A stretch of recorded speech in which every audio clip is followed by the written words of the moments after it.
قال الله يا عيسى ابن مريم أأنت قلت للناس اتخذوني وأمي إلهين من دون الله قال سبحانك ما يكون لي أن أقول ما ليس لي بحق إن كنت قلته فقد علمته تعلم ما في نفسي ولا أعلم ما في نفسك إنك أنت علام الغيوب ما قلت لهم إلا ما أمرتني به أن اعبدوا الله ربي وربكم وكنت عليهم شهيدا ما دمت فيهم فلما توفيتني كنت أنت الرقيب عليهم وأنت على كل شيء شهيد ما قلت لهم إلا ما أمرتني به أن اعبدوا الله ربي وربكم وكنت عليهم شهيدا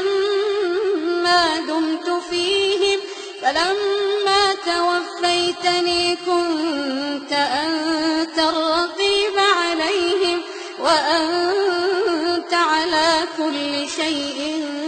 شهيد إن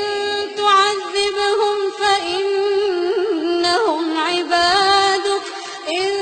تعذبهم فإنهم عبادك إن تعذبهم فإنهم عبادك وإن تغفر لهم فإنك أنت العزيز الحكيم قال الله هذا يوم ينفع الصادقين صدقهم لهم جنات تجري من تحتها الأنهار خالدين فيها أبدا رضي الله عنهم ورضوا عنه ذلك الفوز العظيم لله ملك السماوات والأرض وما فيهن وهو على كل شيء قدير.